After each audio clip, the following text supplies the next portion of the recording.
Hey, how you doing there again, folks? Me again, of course, Brandon Wenzel. Come back at you, another offering off my sampler platter. Yes, hey folks, sampler V series V's I've been doing for the water. I'll go over there, try out food and drink items. I eat stuff, I drink something, folks. I'm gonna talk about the stuff. I'm gonna let you know all that you need to know about hopefully delicious stuff. That time I'm doing this, folks, I'm not gonna lie. We're gonna try to get through this one relatively quickly because boy, oh boy, is it hot. And I had the air conditioner running in the car.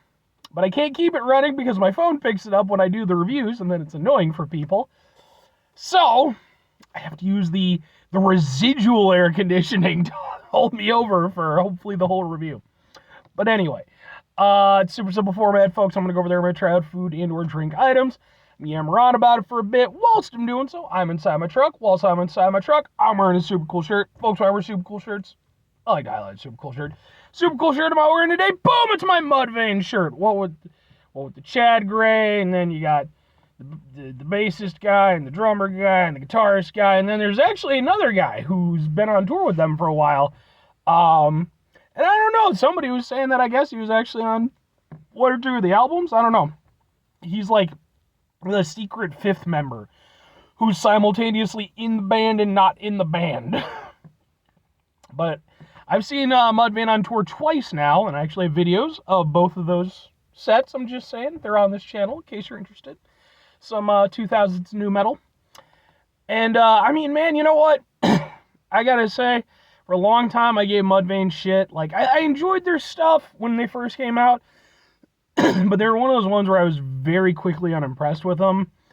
And it wasn't until years later, when I really started kind of going back and, looking through, a lot of the older new metal bands and their discographies and stuff. And it was like, man, like I really, I didn't appreciate stuff the same way I do now when I was younger. So I like Mudvayne. They're going to be my favorite band in the world, but fuck knows, I've seen them twice, and both times they absolutely killed it. Chad Gray, I think, is a fantastic vocalist and an amazing frontman. If you ever get the opportunity, I would suggest it. They're really good. And if you want to know that for sure, like I said, just go over there and watch my videos. Anyway, what am I reviewing for you? What are we doing here? What's going on? Well, I just got through reviewing a new McFlurry from McDonald's. Go watch that one. It was the peanut butter crunch McFlurry. And that was the only thing I was going to review. I wasn't even originally going to review that. I was just getting lunch. But I was going to review that. And then as I got to the drive-thru menu, I saw they had something else. What is that something else? Boom! It's a pie. But it's not just any pie, folks. No siree babaroonie. Let's open it up. And the funny thing is, I almost didn't get the pie. Because I went over there and I ordered it. And then I got my bag of stuff. And, yeah, it wasn't in there. So I was lucky. Usually I just drive because I want to get out of the way. I was like, something about today. I'm like, I think we're going to forget my pie.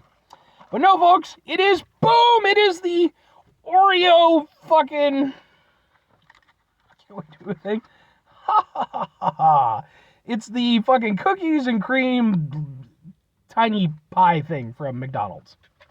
Which I guess has been like a long time coming or something like that, and they're doing like test markets. And it showed up in my market. I don't know if it's widely available or if I just got lucky. I'm guessing it's just widely available now. Let's try out a tiny pie.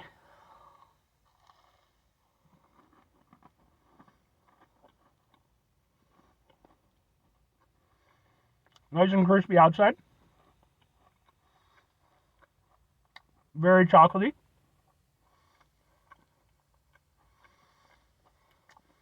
Definitely reminiscent of like the Oreo cookie.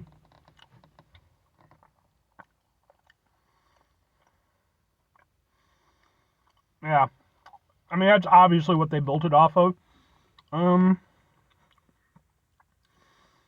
Maybe a little bit more of like a cocoa-ish kind of taste.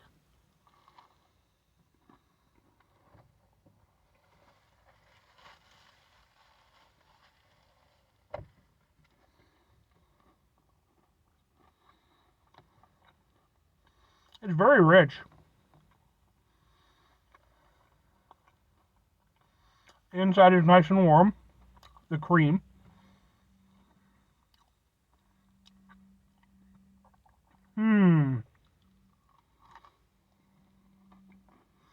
Because here's the thing, folks. It's basically just them making their own Oreo pie. That's fine. I don't have a problem with that. But the thing about Oreos is they're not good just because they're cookies and cream. They're good because they have a nice ratio balance. So, if you're going to do something like that, you need to try to find a good ratio balance as well. Problem I have with this, it does not have a good ratio balance. The crust is definitely the dominating factor. Far and away. You're getting a lot of cookie crust, which is fine. It's good. It's chocolatey. I'm enjoying it. But it's dry. And without that counterpoint of the cream in proper measure, it not only is it just kind of almost overly rich, but then it feels off. It feels familiar because, of course, again, it's, just them ripping off Oreo. But it's not, it feels like an off-brand Oreo, basically. Like one of those ones that you get from like the dollar store or something, where it's like, yeah, they kind of got it, but like not quite, because Oreo, like they know what they're doing. They went over there. Granted, they did steal their whole thing from a company called Hydrox. That's a whole story in and of itself, but they've been doing it for a while. They know it works. With this,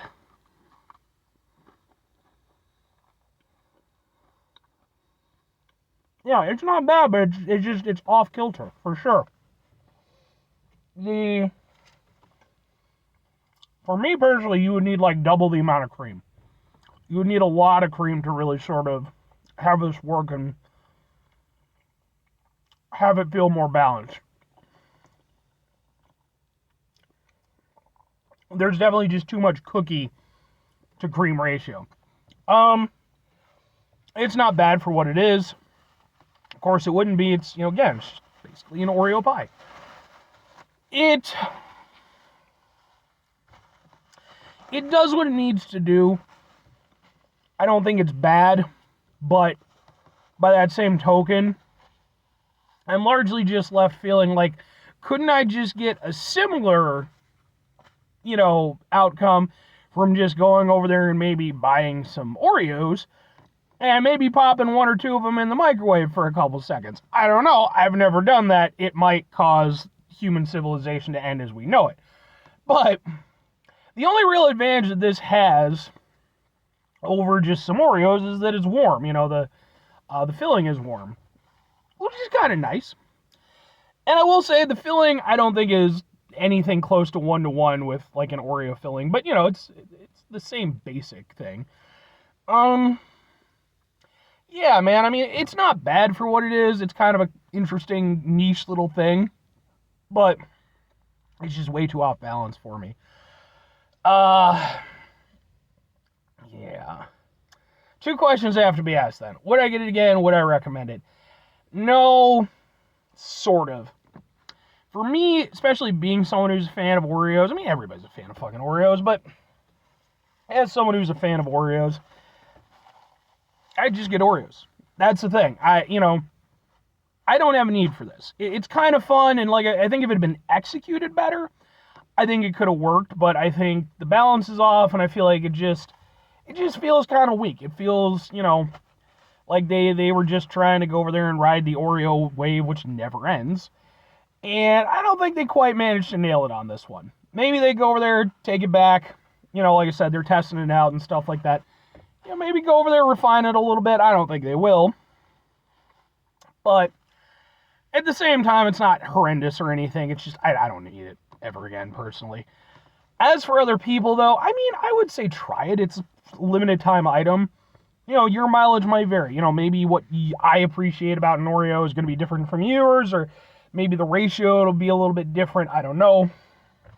It's not horrible, but I wouldn't go out of my way for it, and I wouldn't have the greatest of expectations for it. It's very, okay. Anyway, 5 things before I get out of here. Have yourself a great rest of your day, spectacular rest week. Monumental rest, month, spend rest here. Folks, you can go over there. I'm still truly Oreo-tastic rest of your life, because, folks, Oreos just got it right, okay? You know, and yeah, they got it right because they went over there and stole the basic format from another company back like 100 years ago. But hey, woo! I've actually thought about doing a comparison of the Hydrox cookies against Oreo, because I think they still exist. But it seems like you have to pretty much just, like, their specific markets, or you have to, like, order them specifically. I was like, I don't know that I want to pay, like, $25 for a fucking thing of cookies, even if they are the original Oreos, essentially. Plus, then it's like, I don't think the company, you know, is, like, really the actual company anymore, so who knows if they're really representative of the original recipe. I don't know, maybe one day I'll do it. Anyway, final two things, folks. Number one, try to bring some positivity in the world. It's not always possible. It is, however, always appreciated. But what you do can't do all the time. I know I can't do all the time. Here's what you do, folks. You're going to try not to be an asshole. Folks, it's not always the easiest thing in the world to not be an asshole. Trust me. I know it. I live it. I'm out there with you every day with it, okay? It's a thing. It's frustrating, especially when it's super hot like today, which I don't like the heat. Take a step back. Try to mitigate the level of assholishness in our lives. Hopefully do better for ourselves and for those around us. Very final thing, folks. Do the thing. Whatever the thing is for you, that's what I want you to go out and do. Folks, maybe you're going to go over there. Maybe you're going to go to McDonald's. You're going to be like, McDonald's, your fucking Oreo pie, it's not as good as it should be. You need to go over there. You need to make changes in your life. And maybe the head of McDonald's is like, I'm not sure how you got in here, but you're not wrong. You know, I have all kind of, like, rampaging, you know, NASCAR addiction. Sure, we'll just pull that out of our ass. Can't get off the NASCAR. Okay, I'm watching it 24/7. I'm over there, I'm driving around in my own little, you know, personalized tiny NASCAR everywhere and stuff like that. Woo, Dale Earnhardt, he's NASCAR, right? Well, the junior guy, the first guy, I think he died, right? I don't know a lot about NASCAR, clearly, but I do know that Dale Earnhardt and his son are a thing, and I think the original guy died, because that was, like, news of the day. But then, you know, maybe you're over there and you're helping him out, maybe get him in some therapy and stuff, and now he's focused again. Now you can go over there, maybe get yourself better little fucking Oreo pie thing, because this one just ain't that great. Or conversely, it's sad that Dale Earnhardt died. And I don't know if his son still races or what the fuck ever, but I do remember back in, like, the early 2000s, they would do radio promos for that stuff. It was Junior Nation, and it was like, it's not Junior Nation. Sorry, it's not nothing against Dale Earnhardt Jr. I was, you know, sure he was very successful. It was never Junior Nation. It just wasn't. Maybe in that fan base, for sure, and that's fair enough. But it wasn't a national. Nothing against NASCAR. One of my coworkers actually really likes NASCAR. I just don't care for it personally. Bye.